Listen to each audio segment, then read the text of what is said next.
Hi, everyone. Thanks so much for joining us today. We are streaming live to talk about recommendations for virtual events.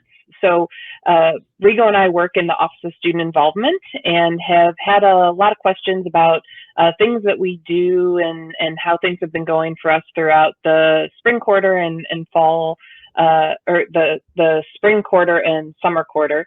So we're just here to talk a little bit about some of the things that we've learned and recommendations that we have for people around DePaul moving forward, particularly after today's announcement about the reduction in the on-campus presence for this fall. So before we get started, we'll take a second and introduce ourselves in case we haven't had the chance to meet before. But my name's Courtney James. I use she, her, and her pronouns. I serve as the director in the Office of Student Involvement, and I'll let Rigo introduce himself. Hello, and my name is Rigo Gutierrez. I am the coordinator for campus activities in the office. So that means I work with DePaul Activities Board, General Campus Activities Initiatives, Blue Demon Week. I use he, him, his pronouns, and I'm excited to talk to you a little bit about our virtual programming that we've had and that we will continue to have this upcoming fall. Yeah, so we're doing today's session obviously a little bit different than how we've normally done in the past with like a normal Zoom room, really because we wanted to try out the software ourselves, but also show off some other features for groups as they start planning virtual events for them as well. So if you have any questions or if you are curious about anything that we say or have questions throughout the process, you can feel free to put your comments just in the chat box of the live feed on Facebook. We'll be able to see it on our end and respond to questions as well. So we'll get started here then. So really to kick things off,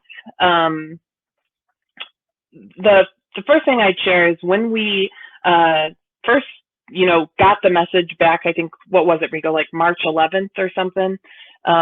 When we got that message, shortly thereafter, student involvement sat down and we worked on a framework of how we could approach our work and how we could approach creating experiences for students.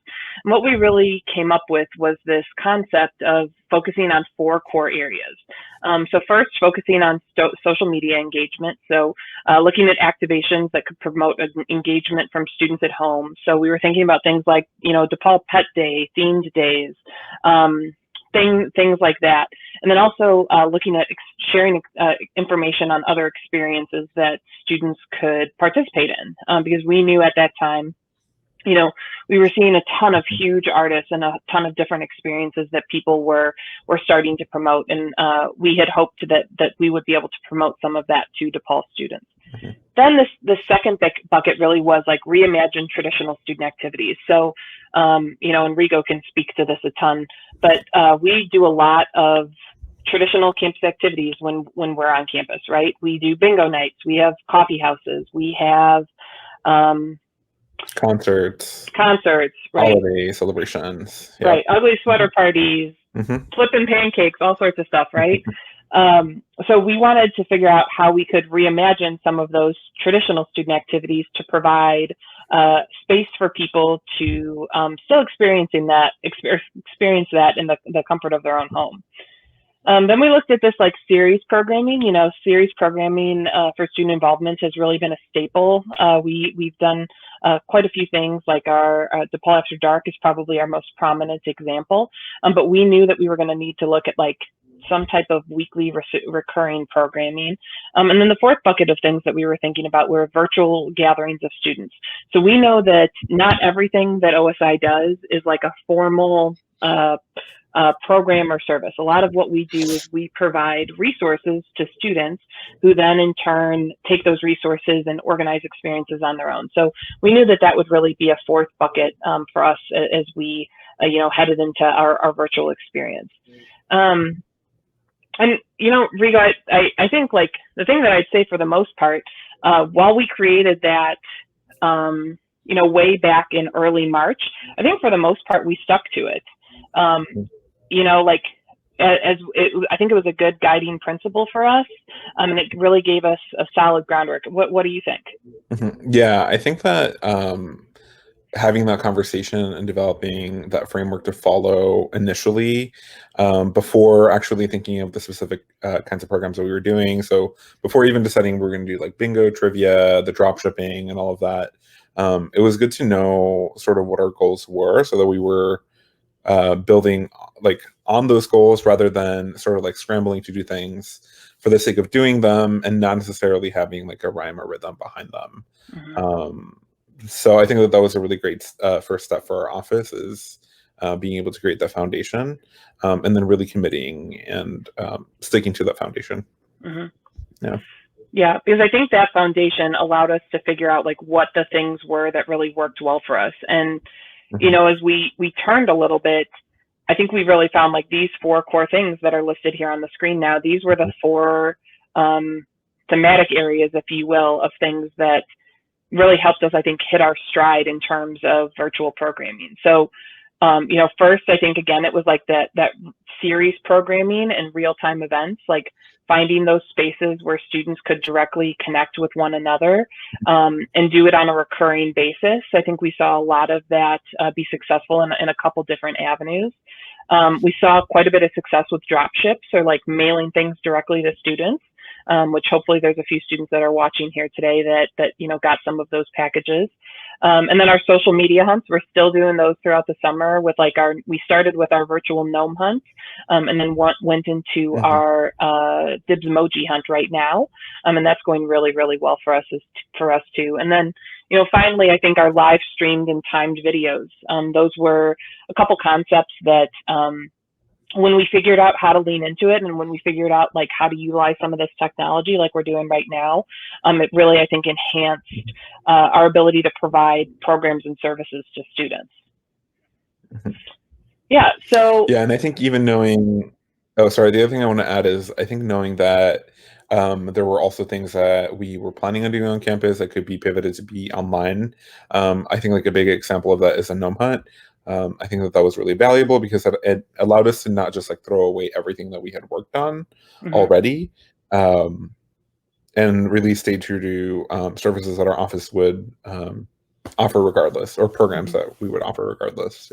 Yeah, and it built on a brand that we already had, right? Like, I mean, I'm still amazed that, you know, 3 years after we had that idea for the gnome hunt, people still get excited for it. And hey, it works, right? Like, make it work with the things that you have. So for those watching, we're going to provide some examples of, you know, programs and things and lessons that we learned from some of the programs that really fall into these 4 core areas. So, you know, one of the first things I think that we did virtually was Demonthon. So, you know, as a lot of folks in the DePaul community know, typically, you know, for the last 7, 8, 9 years, we've gathered hundreds of students on campus to participate in our annual dance marathon. And obviously, you know, due to physical distancing this year, we couldn't do that. So we pivoted to a virtual Demonthon event. And I think that there were a few, while it was great and, you know, they raised a good deal of money for Lurie Children's, there were a few lessons from that I think were really imperative. First, the way that we formatted the night, we had a structured schedule of exactly what we were going to do for our 2-hour window. And it was down to the minute. Like we said, for 3 minutes, the students are going to do this dance, and then we're going to have this person speak, and then we're going to go into this activity. And it was really critical, I think, for the flow of the event. I think a lot of people think that, you know, just because we're in a virtual event setting now, they just assume like things are going to naturally flow and progress. And that's not really the case. Like, it's still really imperative to have that run of schedule and that daily show, so that you know exactly what the order was. And we had a lot of conversations with the Demonthon students to say, like, you know, we might be 20 minutes off on this, or we might be 5 minutes behind, but at least we had the order, right? So we knew exactly what student was managing the slides. We knew what student was controlling the music, because we shared music throughout. But I think that it was really, really important for us to create that schedule. The other thing that we did with this event that I would highly recommend people considering, if they're hosting like a multi-hour event, especially online, was we hired a external MC. That there wasn't a huge cost for it, but literally what we told him prior to the recording was, you are here to help us through the awkward. Like, it was one of our first events. People hadn't quite figured out like the virtual setting.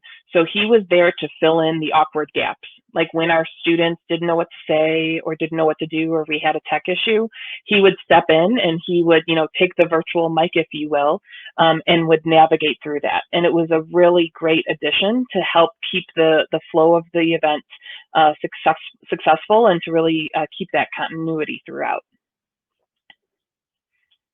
Yeah, and then another one of our events that we had towards the end of the last quarter, is a graduation ceremony for our graduate students. And so what we really liked about this event, and some of the lessons that we learned from this program, is that you are still able to create a very meaningful experience, a very tailored experience, something that is very special, even through Zoom. And so I think initially when we went online, there were a lot of hesitations around, are we able to make a student experience special through these online meetings? And I think this is one of the events, sort of like Demonthon, that really proved that you can still have something that is a tradition, something that appeals to people's emotions and their sense of connection to the university and their affinity.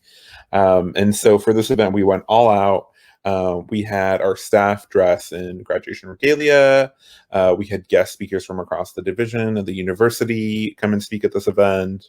There was a script, so each of the staff members that was participating had to write their own portion of a script. So it was rehearsed and practiced and well coordinated.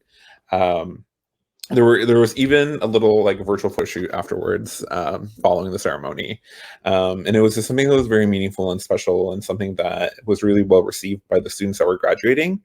And I think it was a really good testament to the fact that you can still really have those special moments if you really put in that extra effort, and not doing things sort of, okay, let's put people on a call and just kind of like chat, but making it more something that is formatted, something that has a flow, something that has a script, something that has an agenda, a structure to it.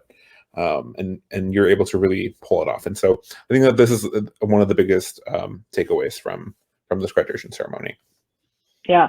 And Rigo, you're probably going to want to roll your eyes at the next comment that I'm about to say, because you've probably heard it 100 times at this point. But Rigo and I are really involved in the National Association for Campus Activities. And I've gone through, both of us now have gone through a training to talk about like what are the characteristics or design principles of events that can really, make something really significant and really like transform an event. And one of them, one of the design principles is rite of passage. And I think that, at universities in general, we do this a lot, right? Like at DePaul, we do it through graduation. We do it through the Blue Demon Welcome. Our fraternity and sorority life chapters do it through initiation. A lot of our organizations have these things that are the cornerstones to their experiences, and they're really important, and they're things that people connect to. And the part of the reason I really, really liked that we did this event was that we still created that rite of passage even in a virtual environment. And I think that as we head into this year, and particularly for student organizations, there's still ways that we can highlight those rites of passage for groups. You just have to be really creative, right? You have to be creative. You have to have it a little bit more structured, but you can still create not exactly the same, right? Like we know that these experiences are very, very different, but you can still use it as a design principle to create meaningful experiences for people. Absolutely. Yeah, so one of the other, this category that we're talking about right now are like live, like in real-time events, right? And one of the other things that worked really, really well for us were gaming events. So if you didn't know, student involvement oversees the esports program here at DePaul. So we implemented this past quarter what we call the DePaul Gaming League. So our DePaul Gaming League in the spring quarter and into the summer, has done about a once a week event that has brought students together to play in a different PC game or a console-based game. And, you know, I'm not naive to think that, you know, not everybody might want to throw video games out there as something that they add to their repertoire or the program offerings that they're having. But the great part about it for us in the esports program was it was this ready-made experience that students were really familiar with, right? They know how to join in on electronic communities. The infrastructure is there. So we really leaned into this and had a lot of student engagement happen through these esports programs. It also was a great example of a series program. So we have been doing this summer DePaul Gaming League events every single Thursday night at 7. So if you are a gamer, you can guarantee that there's going to be some game happening on Thursday night. If you like to watch games, you'll know that we'll be live streaming. So it's been that great way for people to consistently engage in the community as well. Courtney, the other thing I'd like to add about something like Animal Crossing is that, as you mentioned, not everybody's going to have programs that involve video games, but I think it opens up the conversation of exploring what other platforms are out there that students are already using that we can have social interaction take place in. And so I'm thinking even, you know, like the Sims game, for example, like there's like an online version of that, or different like Flash games that are popping up online where virtual gatherings can take place. And so I think that this is just kind of planting the seed in our minds of there are so many platforms and so many different channels out there that we can be using to really tap into those student populations. Yeah, because even in Animal Crossing, you can exchange items. You can people have their own islands, and there's a lot of social interaction that occurs in those platforms. And so it's not just about the games; it's still about that community building aspect that takes place. Minecraft. How many articles have you seen of like schools that are being like built on? Students are building their campuses on Minecraft, which is, for those of you that are not familiar with Minecraft, it's basically a video game where you just get to build different buildings, or it's like physical spaces that you're able to create. So there's a lot out there. Yeah. And a fun fact, we're actually resetting the DePaul Minecraft server on August 17th. So it'll be reset for a brand new building community. So people can build the student center, the DePaul center, all sorts of different spaces. Yeah, absolutely. So one of our, so for the Dibs pillow party, which I actually have my pillow right here, it's actually a square pillow. It's adorable. I love my pillow. It was actually our first event where there was a shipping element to it. Well, besides like the bingo and the trivia, which had like the weekly prizes, but I'm talking about shipping at a large scale. So we actually partnered with our residence halls on campus for this program, because there were still some students living there. And so what we did is we collected names. We sent out, I believe it was over 300 pillows that were sent out to students individually. And so we worked with a company.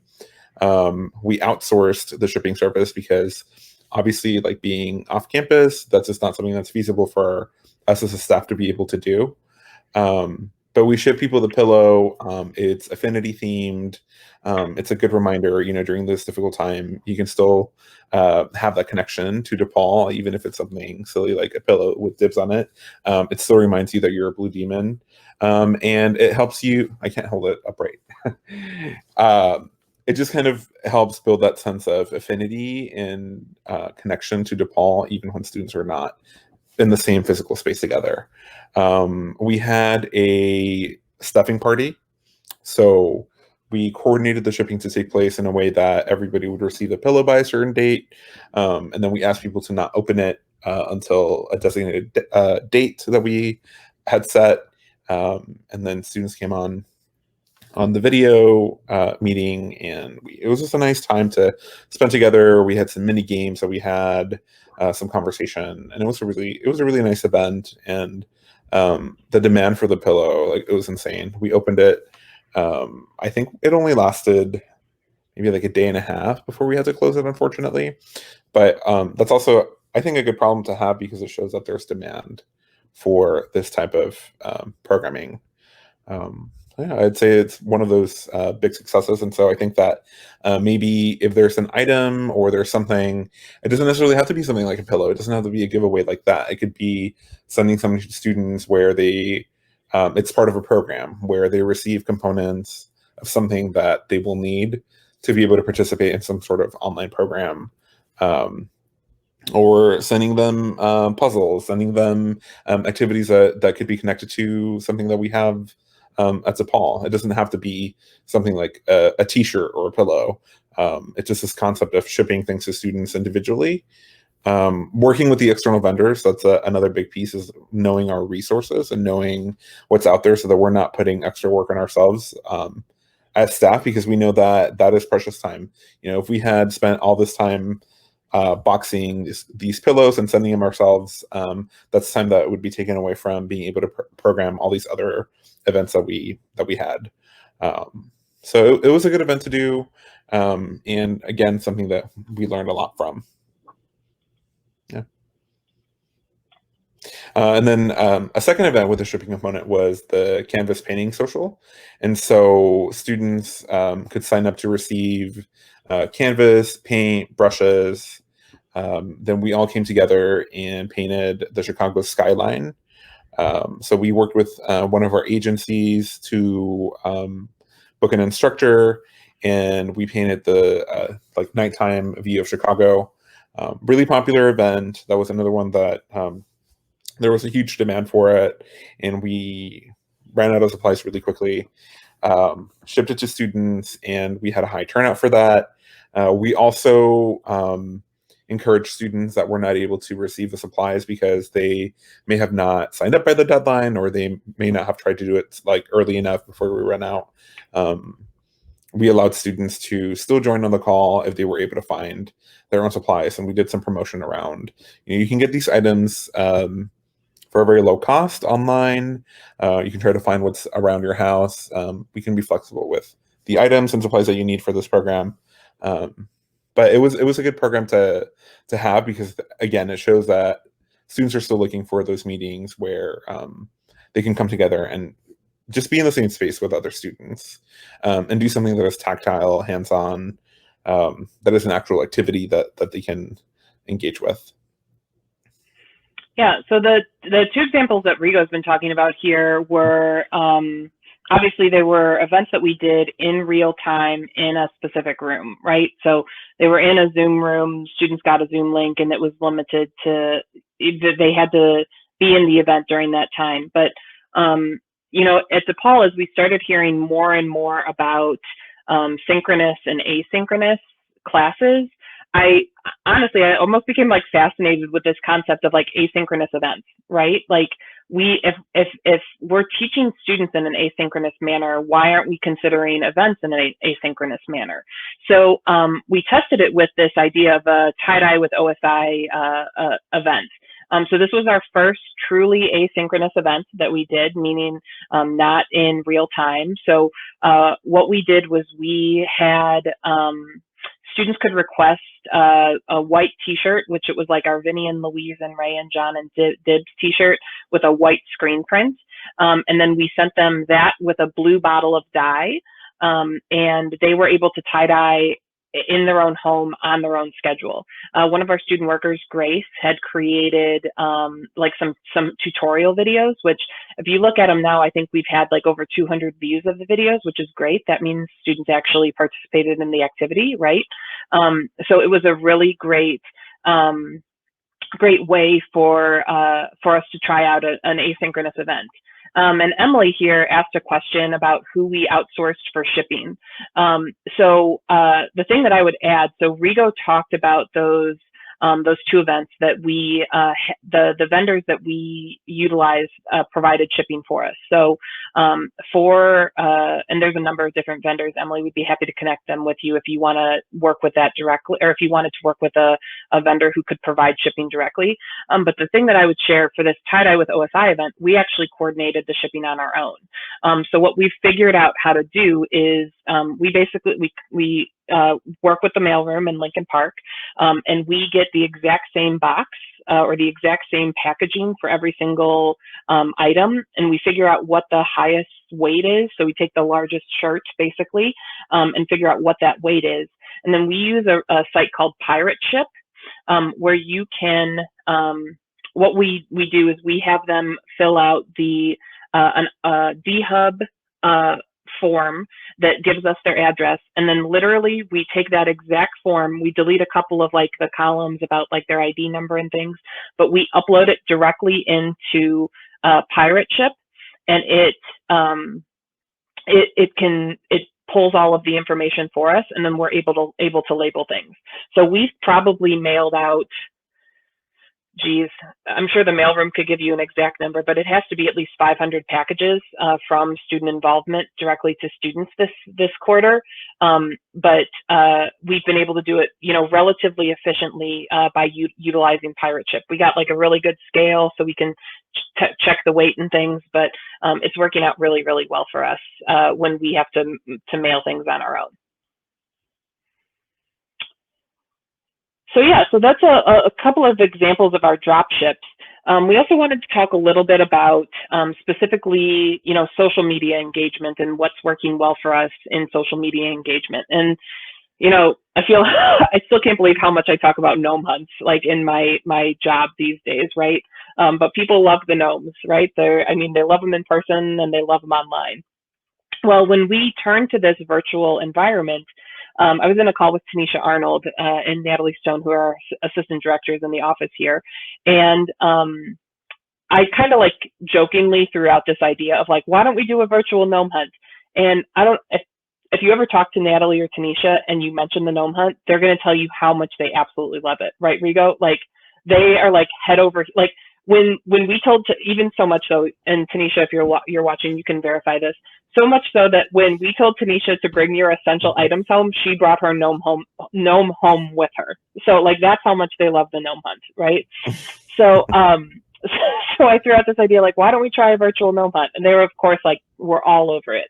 So what they ended up doing was they had, just like we have people tell stories of gnomes in person and in like with the physical ones, they collected virtual gnomes and like digital decorated gnomes for us to share those stories throughout the week.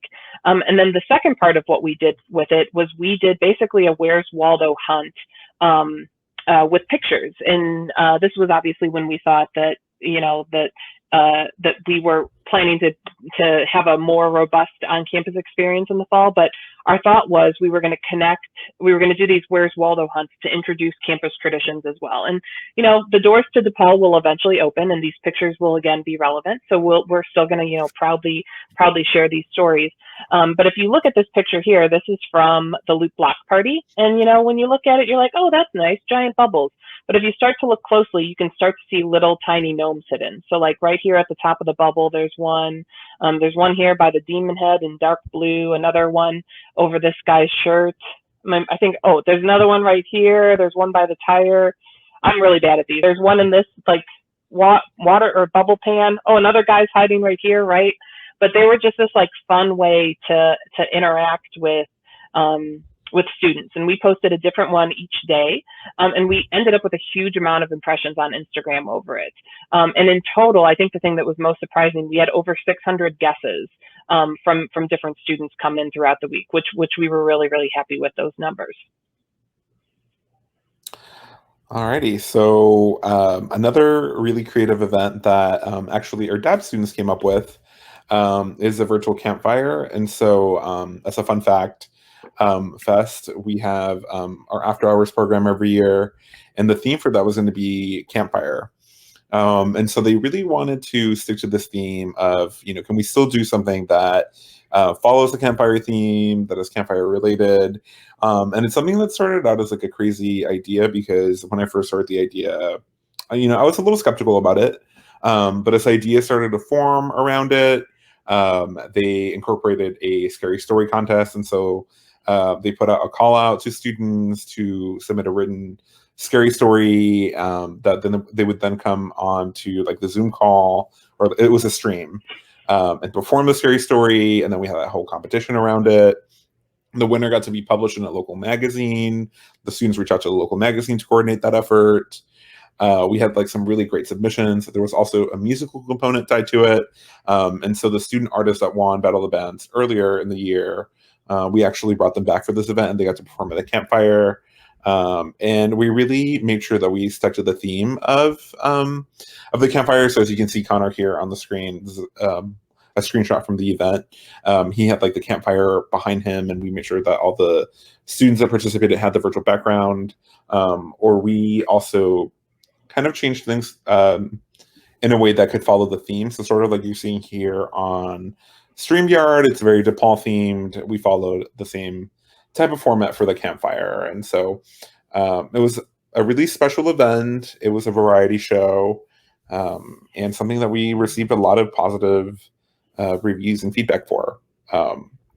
And this is an example of an event where maybe the attendance at the time that it streamed was, pretty small relatively. But ultimately, over the span of a week, we had over 1,000 views of the video. And so this is also where the idea of like this concept of like on-demand programming started to sort of stick.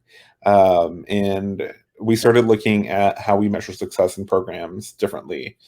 Because being online, the rules are different. It's not how many people are in the room, it's how many people are going to interact with the program over the span of its lifetime. And so this is a really good event for us because of that streaming component. And it kind of like helped shift the direction of how we do some of our programming. Yeah, I love the Campfire. I think it really was. It was like, yeah. I think because it's just like you said, Rigo, it was like the first event that like truly was like it was this great recorded session that was on demand forever, right? And I just thought it was so creative, and I absolutely loved every part of it. So Davers, Connor, if you're listening, I thought it was so cute. What were you gonna say? I think it was also a good lesson I think it's also a good lesson to allow yourself to dream and allow yourself to be quirky, and I think it's good to go with your instinct, but I think sometimes also like go against that instinct a little bit, because I think that right now when we're virtual, a lot of it is exploration and putting yourself out there. And so like, yes, it was an event that like the concept of it is a little strange, but it really worked. Mm-hmm. Yeah. Well, and just like you said, that kind of leads us perfectly into our next example of a program of like a live stream series. Because after I watched the Campfire, I was like, we need to figure out how to do this with other things. So we started, based on that and, based on some other things, doing more live streaming. And it was this live video that people could watch in real time, but then one that they could access, at any point there on forward. So we had similar results to the Campfire. Like and we're still doing this series right now. We see about 20 to 25 people who watch the video in real time. But by the time because we usually see engagement for videos for about a week, or programs for about a week. So after a week happens, we get that viewership from 25 to 250. And then the other great part is we're able to pull those videos and edit them and put them into or upload them to a YouTube video, so that we can, use it for posterity and use it for things to come. But the service that we're using, it's actually the same service we're using right now. It's something called StreamYard. And part of the reason we love it is because it is fully customizable. So it has multiple different layouts. So obviously we're in this one right now. Can change it up, just me and Rigo again, me and Rigo in another way. Just Rigo. Here we are again, right? Yeah. You could do it so it's just the screen. There's all sorts of different options. And then you can also change your brand. So you can change from, here, I'll do this. You can upload all these different types of backgrounds that you might have, and you can add overlays. You can add, we could decide, for the rest of it, we want this to be our look for the rest of the time. And then on top of that, as you probably saw a minute ago with what we did when I pulled Emily's question in, you can also show comments, right? So Ashley, if you're still watching, thanks for the shout outs and thanks for watching here. So you can put comments up like that. And also, in case any of you were wondering, this comment is from Natalie and Tanisha themselves. They love the gnome, so I can verify that they actually really do love them here. But it's this, great resource that you can do things in real time and interact with students in a very different way.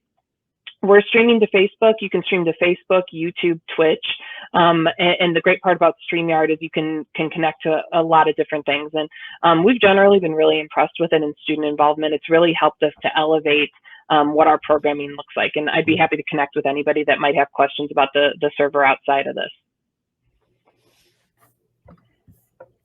So one of the other things that we shifted this year that we thought was a really good pivot was our Campus Leadership Awards. So for those of you that are familiar with the program, typically in the past, it's been like a 3-hour program that, or 2 to 3 hour program that we, go into a room and we read a script, which, sounds very boring now that I'm explaining it. But when you're there and you're in real time and you're in the excitement of it, like it's a really cool experience, right? Like it's just phenomenal when we have a chance to connect our student or celebrate our students and connect with them. Well, we were considering how we were going to do leadership awards this past year. And initially we were planning to do one full recording. Like we were planning for one basically hour-and-a-half video would have been what it ended up as, 1 hour-and-a-half video where people had to come in and watch. Well, Natalie, our assistant director who oversees it, and I were talking, and we're like, you know what, we just don't think that students are really going to watch that. Like, we don't think that we're going to be able to get them to, hold their cell phone, because that's how a lot of students are watching online content, like hold their cell phone like this for 90 minutes, right? So what we decided to do instead was instead of an hour-and-a-half program, we broke it up into what ended up being 13 videos that ranged in time from about 2 minutes to about 7 minutes. And we uploaded different videos every day. And oh my gosh, it worked so wonderfully well, I think, because people were able to go in and see specifically the award that they were looking for.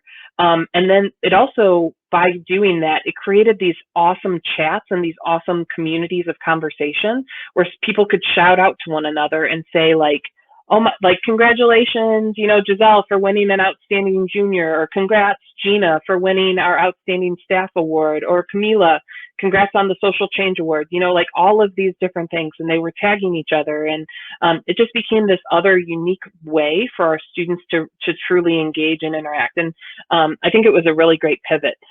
In total, in about a week, we had over 10,000 views of these 13 videos, which I think in and of itself just speaks to the interest, and people didn't have to go through and find the exact minute marker of an hour-and-a-half program. They were able to watch this, 2-minute video to see who won, org of the year, or who won the exemplary leadership award. So it was a really great pivot for us.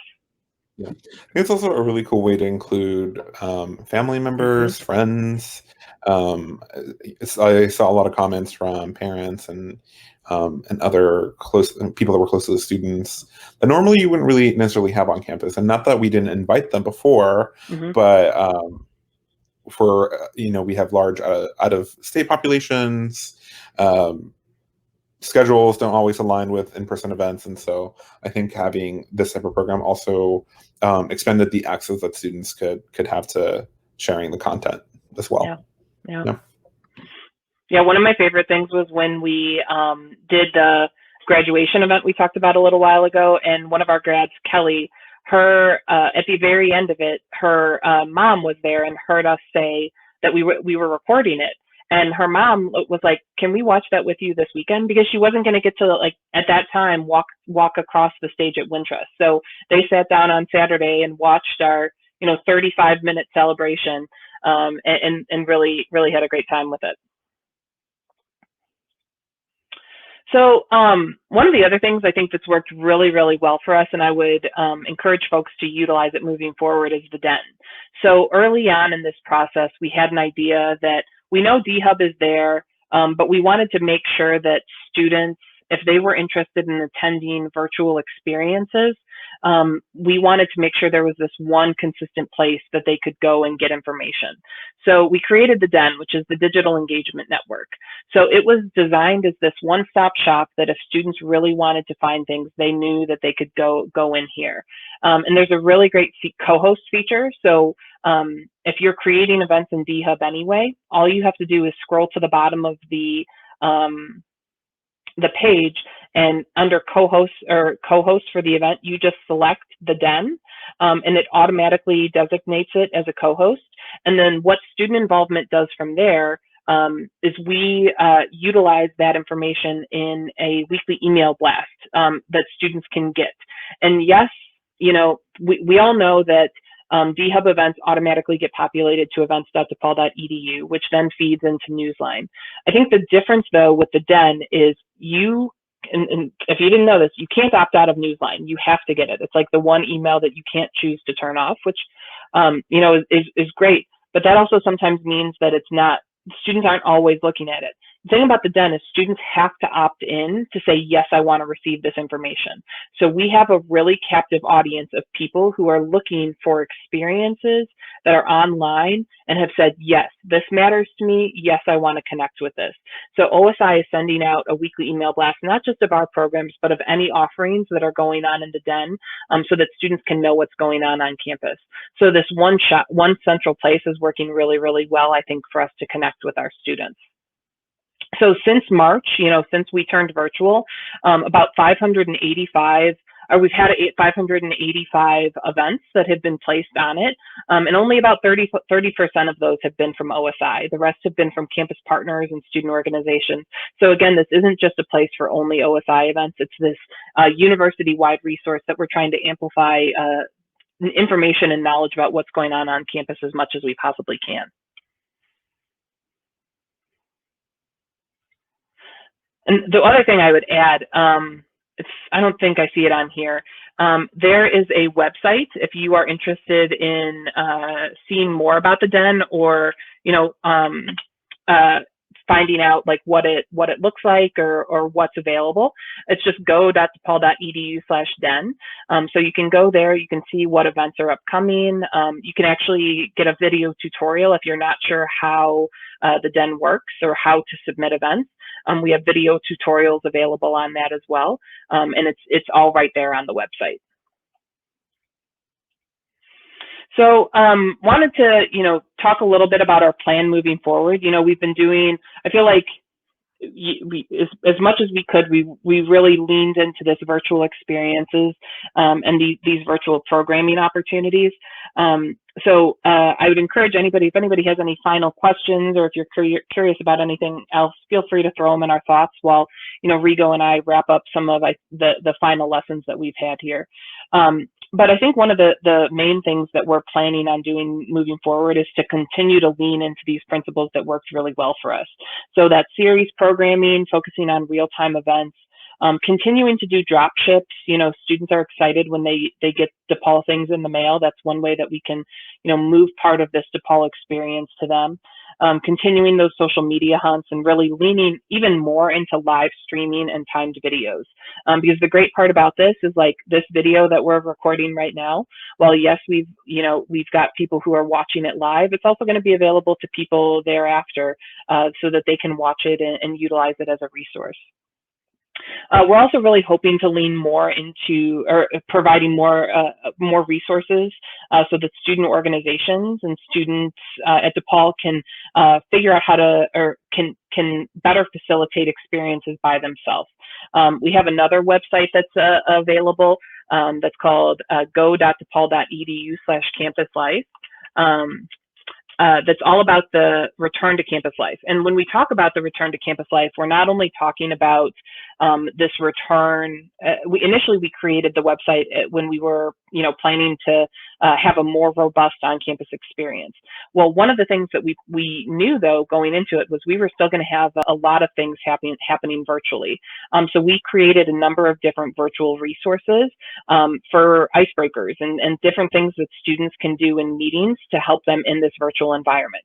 My absolutely favorite one, and Rigo, you can probably attest to this.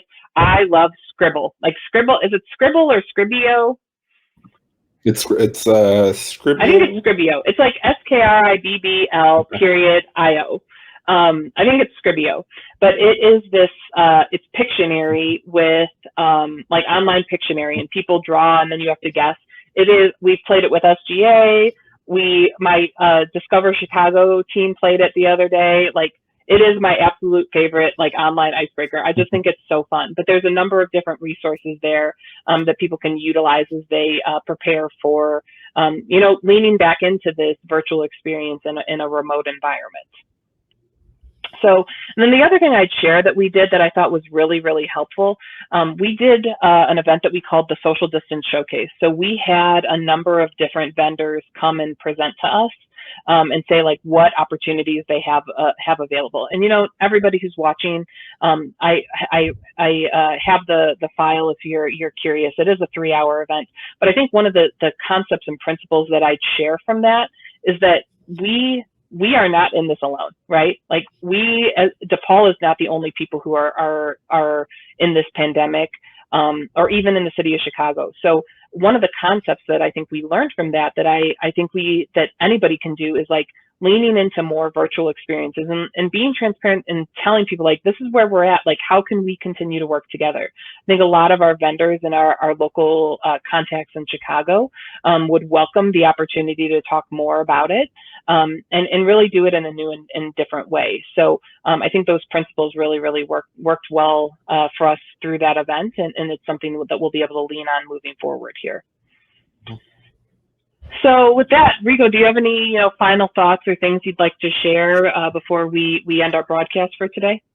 I just think like one of my biggest takeaways is like, yes, we're not, nobody necessarily asked to be in a situation that was fully virtual, but I think that there's also so many new opportunities to engage people in a different way. And I think I've just been really impressed at honestly how much like we're able to pull off as a university to still be effective and still serve our students. And I think that, if you were to ask me in March, if you asked me on March 13th, 14th, I don't remember what the day it was, but if you had asked me on that day that we'd be, we'd have all these programs developed and that we'd be where we are now, I would have said, you're crazy, like that's not possible. But I just think that we can do a lot more than you would imaginally think. And so I think that that's like the message that I want to send to everybody is that you're capable of doing a lot more than you think. Because it can be overwhelming at first, but it's definitely possible to still live up to the mission and vision of your office, your department, the university through virtual programming. Yeah, I think those are great points. I think for me, the other part, like if people were to ask me like, why are we doing this virtual programming? Well, generally, I think the reason that student involvement exists, we're here to make good things happen for students, right? And we are here to create a sense of belonging for people in this DePaul community, right? Like, so it looks 8,000 degrees different than what it did a year ago today, right? Like, nobody could have anticipated that we would be sitting here, talking about building community virtually. But like, that's one of the things that's really special about DePaul. Like, we are this huge university that has these really personal, meaningful, deep connections. And I think part of the reason that we do virtual events and virtual experiences and live streams like this is because we're trying to create a funnel, right? We're trying to create a funnel where, maybe somebody watches a video like this initially, but then they go into, a DAB group virtual meeting. And then from there, they make a connection, right? And like now they're connected and they're bonded and they feel this sense of belonging and this sense of place. And like, that's why we're doing all of this, right? We're doing this so that they can feel that connection, because that connection creates better learning environments. It creates, more opportunities for them to engage and connect and, find people with like interests with them and, get socially involved and find a cause that they care about. Like all of these things, like that's why I think it's really important for, for offices and student organizations to really like lean into this and figure out what can work for them, to really spark that community and continue to find that sense of belonging for people, even when we're afar, because we're not going to be afar forever, right? Like we will eventually be back on campus. I'll be the first one, taking a selfie with the Father Egan statue, and Rigo will be wearing his walkie-talkie on the quad for Fest, and Yes. we will be back eventually. But I think while we're virtual, we can still make lemonade out of lemons here, right? Mm-hmm.